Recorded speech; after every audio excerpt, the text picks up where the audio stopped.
There is a statement that was made by the Speaker of the National Assembly, Moses Wetangula, that has angered Kenyans to the core, that has disappointed, that has made many Kenyans be very, very angry with him. And it seems that these politicians do not understand why Kenyans have lost their conscience. They don't understand. They don't understand why Kenyans have reached where they are reached, whereby even if someone dies, they really don't care.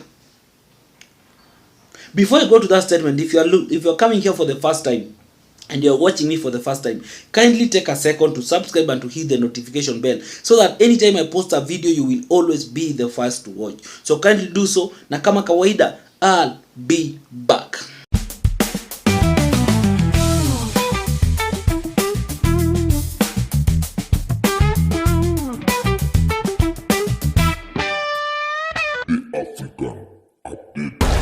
Thank you for everyone who has subscribed, and for the return subscribers, I really appreciate you guys. Thank you so much.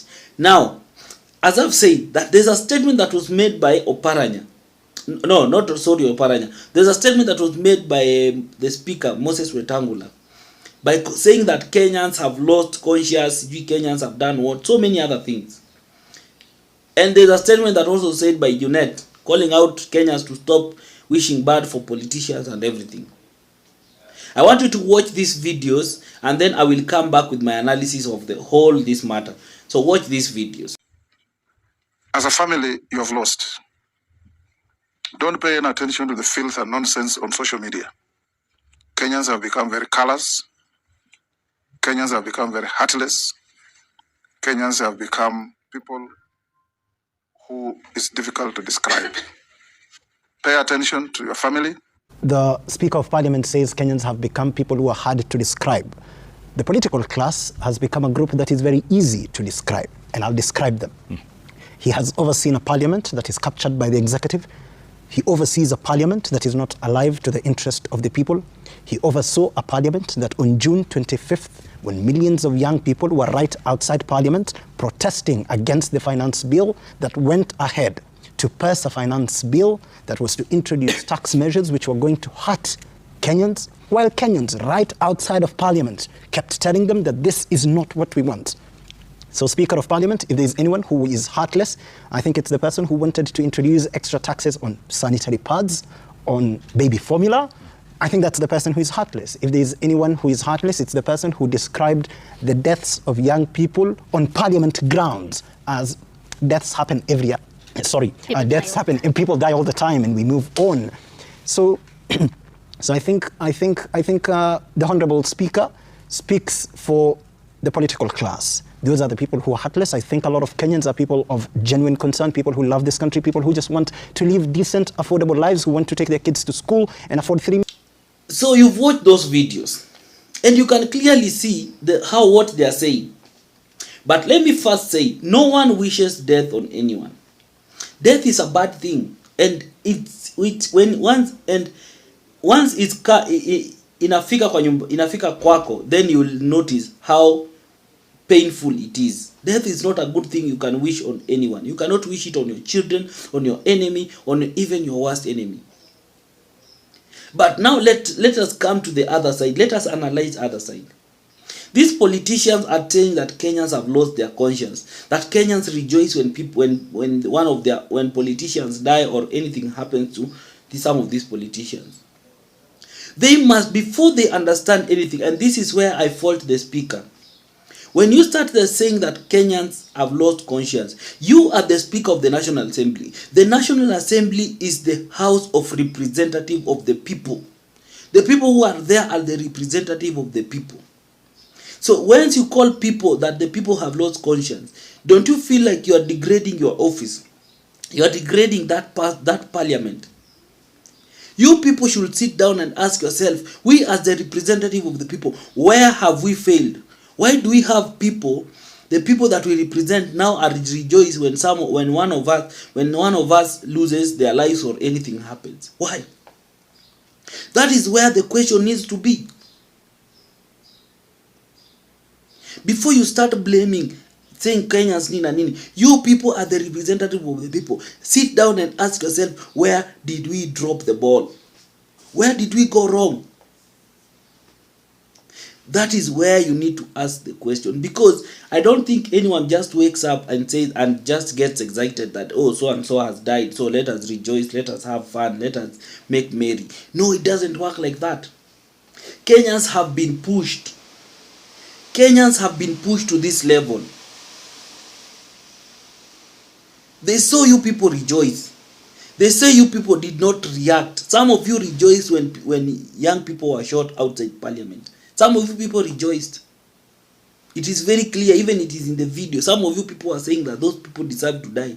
Some of the members of parliament from the house that you represent, you did not condemn them. Some of you did not speak anything. Mulinyamaza tu. You watch people die, you say you never condemned, you never said anything. Some of you are pretentious. You pretended to be sympathizing, and all saying it's very, very bad. And then later, what did you do? The same people who are pretending and calling out the president for the killing of the Gen Zs and nini, they are the same people who now are singing broad-based, are dancing and showing us how the broad-based is the best thing that has ever happened to Kenyans and everything, especially MPs from ODN. So Kenyans are not naive, and that is what these members of these politicians, especially these old politicians, these people they think that Kenyans are still the same Kenyans who used to think the Kenyans of the 1990s and the early 2000s. Wakenya have reached a point whereby wamefunguka macho. They are no longer the same people you used to think of a while back. They can see through the lies. They can see through the hypocrisy. They can see through the shenanigans. They can see through the fakeness that you are showing them. And they have realized that no one is for them. They are all for themselves. And since they cannot fight you back directly, they can only exercise their frustration through such things.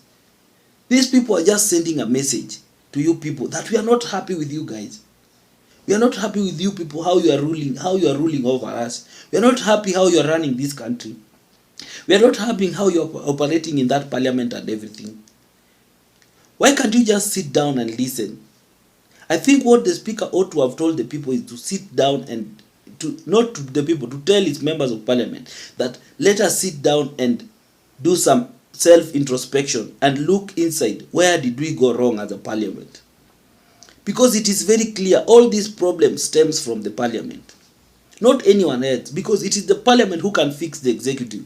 It is the parliament who can fix the judiciary. But because it's the parliament which is the representative of the people, and that's why during the Gen Z protest, the people were marching to the parliament, because that is where their voice should be heard. But they never did that. They have kept quiet. They have continued singing praises. They have continued ignoring court orders and doing everything and operating with impunity. So the people are frustrated, and the people are saying that if you are not going to listen to us, then all and behold, if something happens to you, we are going to rejoice. And they will keep on rejoicing. If you think that you can shut them down, they will not be shut down. It has reached a point whereby Kenyans have realized that they can no longer keep quiet. And anything that happens to the other side, to the politician, it is a point for them to rejoice. And you can see even in the comment section, whenever something happens to a politician, they always feel like someone saying, it was the wrong target, we need a higher person, and nini. They are saying so many things. And they are just expressing their bitterness. Their bitterness with this regime, their bitterness with this parliament. Because we have members of parliament who have lost conscience, they don't care. There was a member of parliament who says that those children who died in the Nisu watoto wake, so he doesn't care. Someone posted that. Someone replied to someone's comment, and that is a member of parliament from Central. So you tell me. And you want the same people, if something happens to you, they sympathize with you. They will not. They will not. Because at the end of the day, everyone will die. It doesn't matter how powerful you are. It doesn't matter how rich you are. It doesn't matter how influential you are. At the end of the day, everyone will taste death. That is inevitable. Whether you'll be knocked down by a car, whether you'll be mugged, whether you'll be nini, there are so many other things, factors that can take your life. But at the end of the day, everyone will have a taste of that as long as you are alive. So the only thing that is upon us to do is to make sure that we do what is good. Because you cannot, like, I don't know what even to say about this, but at the end of the day, no one gets happy that when Nini died, unless there's a frustration. There's a boiling frustrations in Kenya.